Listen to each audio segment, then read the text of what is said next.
आज हम अध्ययन करेंगे पंचमहाभूत सिद्धांत के बारे में। त्रिदोष सिद्धांत की तरह यह भी सर्वतंत्र सिद्धांत है, अर्थात आयुर्वेद के सभी तंत्रों ने, सभी ग्रंथों ने इस सिद्धांत को माना है या इस सिद्धांत को स्वीकार किया है, इसलिए हम इसे कहते हैं सर्वतंत्र सिद्धांत। पंचमहाभूत सिद्धांत क्या होता है? सर्वद्रव्यम पंचभौतिकम अस्मिन् अर्थे। आयुर्वेद बोलता है कि सभी द्रव्य पंच महाभूतों से निर्मित होते हैं, अर्थात इस जगत में जितने भी द्रव्य हैं, द्रव्य अर्थात मैटर, जो भी पदार्थ हैं, चाहे वो सजीव हो या निर्जीव, लिविंग थिंग्स हो या नॉन लिविंग थिंग्स हो, सब के सब पंच भौतिक होते हैं। अर्थात सभी चीज़ों का निर्माण, इस जगत में जो भी चीज़ें उपलब्ध हैं, सबकी निर्मिति अर्थात निर्माण जो है पंच महाभूतों से ही होता है। प्रत्येक शरीर भी पंच महाभूतों से ही निर्मित होता है।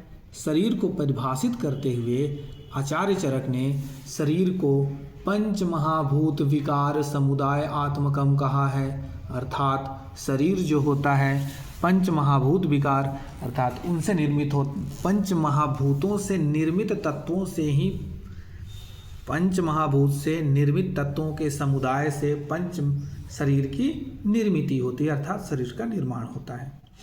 शरीर के स्तंभ कहे जाने वाले त्रिदोष भी पंचभूतात्मक होते हैं। जो हमने लास्ट क्लास में जो त्रिदोष सिद्धांत देखा था, वो त्रिदोष भी पंचभूतात्मक होते हैं, अर्थात उनकी उत्पत्ति और उनकी निर्मिति भी इन्हीं पंच महाभूतों से होती है।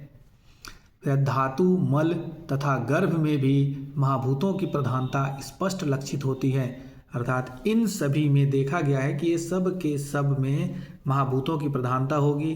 कहने का तात्पर्य यही है कि जितने भी शरीर में शरीर हो या जो शरीर में उपस्थित अंग प्रत्यंग या दोष धातु मल आदि हैं, वो सब के सब इन्हीं पंच महाभूतों से निर्मित होते हैं। इसकी व्युत्पत्ति के बारे में देखते हैं। व्युत्पत्ति का अर्थ है कि कोई भी जो शब्द है वो डेराइव कैसे हुआ, उसका डेरिवेटिव वो उत्पन्न कैसे हुआ, व्युत्पन्न वो निर्मित कैसे हुआ है शब्द। तो जब हम पंच महाभूत या भूत शब्द की निर्मिति देखते हैं, हम देखते हैं कि भूत सत्तायाम धातु में अक्त प्रत्यय लगने पर भूत शब्द बनता है।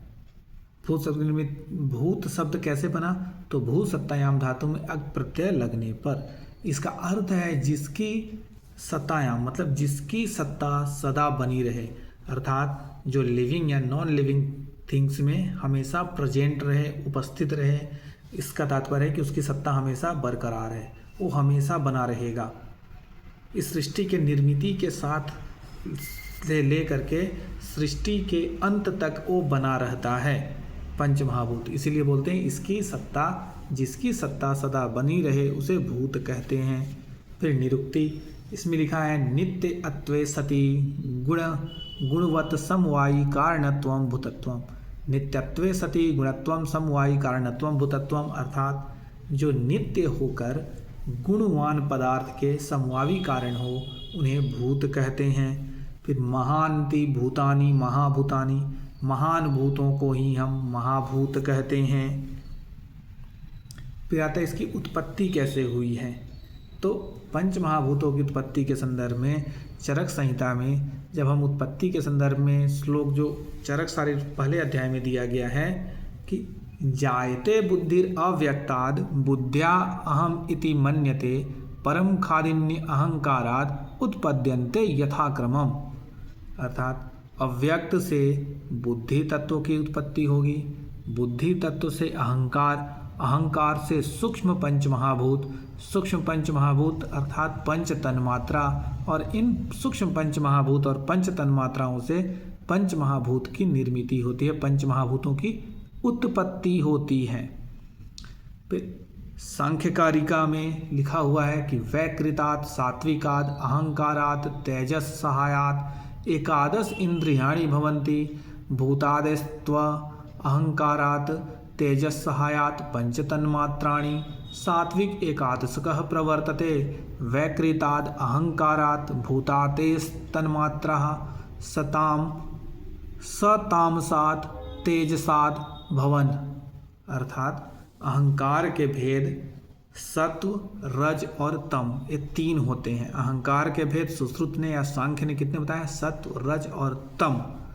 और इन्होंने बोला कि सत्व और रजस अहंकार की सहायता से या सत्व और रजस अहंकार मिल करके एकादश इंद्रियों की उत्पत्ति करते हैं, और रज और तम अहंकार की सहायता अर्थात रज और तम अहंकार आपस में मिल करके पंच तन्मात्रा की उत्पत्ति करते हैं, और इन्हीं पंच तन्मात्रा से पंच महाभूतों की उत्पत्ति हुई है।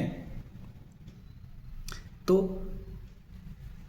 आचार्य चरक ने सूक्ष्म पंच महाभूत से पंच महाभूत की उत्पत्ति, बस अंतर इन्होंने भी, सांख्य ने भी पंच तन्मात्रा अर्थात सूक्ष्म पंच महाभूत से ही पंच महाभूत की उत्पत्ति मानी है, परंतु इन्होंने 3 प्रकार के अहंकार का वर्णन किया है, और उस अहंकार में से रजस और तमस अहंकार की सहायता से पंच तन्मात्रा की उत्पत्ति मानी है, और उससे पंच महाभूत, जबकि सत्व और रज अहंकार के सहायता से एकादश इंद्रियों की उत्पत्ति होती है, ऐसा कहा है।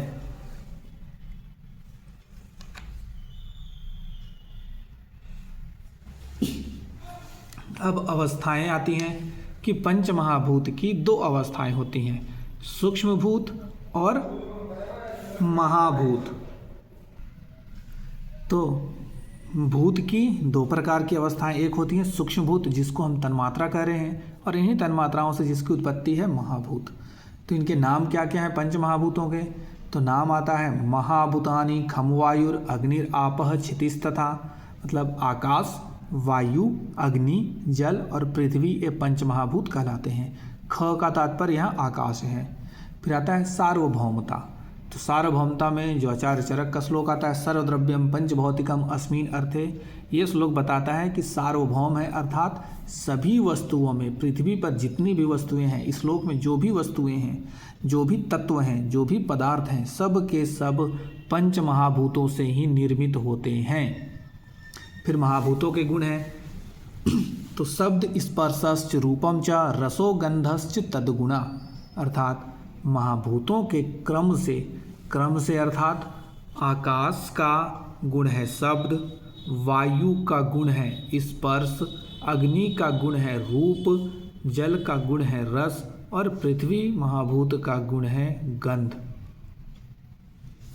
आचार्य चरक ने बोला है कि तेषाम एक गुणः पूर्वो गुण वृद्धि परे परे पूर्व पूर्व गुणश्च क्रमशः गुण से स्मृता, मतलब ये जो एक एक गुण हैं वो आगे आगे के गुणों में सम्मिलित होते जाते हैं। जैसे आकाश का गुण होगा शब्द, वैसे ही वायु का गुण होगा शब्द एवं स्पर्श, अग्नि का गुण होगा शब्द, स्पर्श, रूप। एक एक आगे आगे जैसे महाभूत बढ़ते जाते हैं वो पीछे के महाभूतों के गुण उनमें आते जाते हैं, लेकिन उनका श्रेष्ठ गुण क्या होगा? जो उनका स्वयं का गुण है।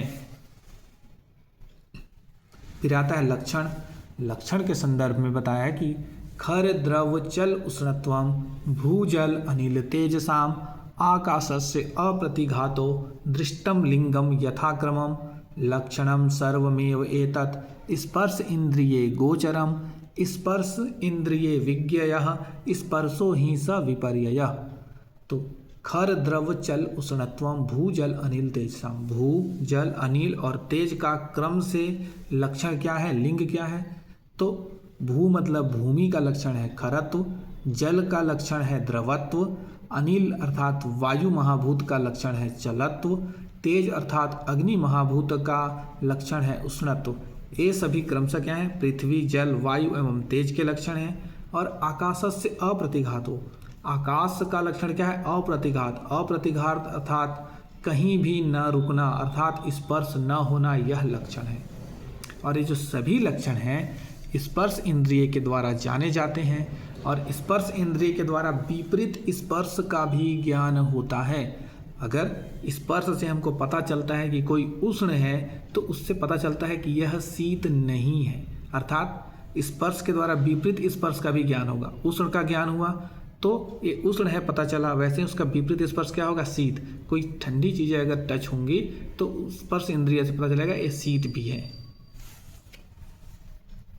अब आते हैं त्रिदोष और पंच महाभूत सिद्धांत। कि त्रिदोष में पंचमहाभूत किस महाभूत की प्रधानता होती है, किस पंचमहाभूत की प्रधानता होती है। तो आचार्य सुश्रुत के अनुसार क्या है, तत्र वायुर आत्मेव आत्मा पित्तम आग्नेयम श्लेष्मा सौम्य इति। और अष्टांग संग्रहकार ने बोला है कि वायव्य आकाश धातुभ्याम वायु आग्नेयम पित्तम अंभ पृथ्वीभ्याम श्लेष्मा। तो दोषों में क्या है, वात पित्त कफ। अष्टांग संग्रह के अनुसार वात में वायु और आकाश महाभूत की प्रधानता होगी, पित्त में अग्नि महाभूत की प्रधानता, कफ में जल और पृथ्वी महाभूत की प्रधानता। सुश्रुत संहिता के अनुसार वात में वायु महाभूत की प्रधानता, पित्त में अग्नि महाभूत की प्रधानता, कफ में सोम अर्थात जल महाभूत की प्रधानता होगी। जबकि चक्रपाणी और डलहन ने भी आचार्य सुश्रुत को ही क्या किया है, फॉलो किया है। उन्होंने वात में वायु की प्रधानता, पित्त में अग्नि की प्रधानता और कफ में जल की प्रधानता बताई है, जल महाभूत की प्रधानता बताई है। त्रिगुण और पंच महाभूत संबंध। त्रिगुण कौन कौन होते हैं, सत्व रज और तम। और त्रिगुण और पंच महाभूतों में क्या संबंध है, तो उनके संदर्भ में बताया गया है कि तत्र सत्व बहुलम आकाशम रजो बहुलो वायु सत्व रजो बहुलो अग्नि सत्व तमो बहुला आपह तमो बहुला पृथ्वी इति। अर्थात आकाश महाभूत जो होता है सत्व बहुल होगा, वायु महाभूत रज बहुल होगा, मतलब रज गुण की बहुलता होगी वायु महाभूत में, आकाश महाभूत में सत्व गुण की बहुलता अर्थात प्रधानता। लेकिन बाकी के जो चार महाभूत हैं वो भी इसमें प्रेजेंट होंगे बहुत ही कम मात्रा में, लेकिन बहुल प्रधान डोमिनेंट कौन होगा, तो सत्व रज। अग्नि में सत्व एवं रज गुण की प्रधानता होगी, जल में सत्व एवं तम गुण की प्रधानता होगी और पृथ्वी में तम गुण की प्रधानता होगी। तो आज हम पंच महाभूत सिद्धांत में त्रिगुण पंच महाभूत संबंध तक ही देखते हैं। नेक्स्ट वीडियो में हम देखेंगे कि मल में किस महाभूत की प्रधानता होगी, शरीर में पंच महाभूत किस किस चीज़ों का निर्माण करेंगे या कैसे शरीर में पंच महाभूतों का संबंध है, धातुओं में पंच महाभूत की प्रधानता देखेंगे।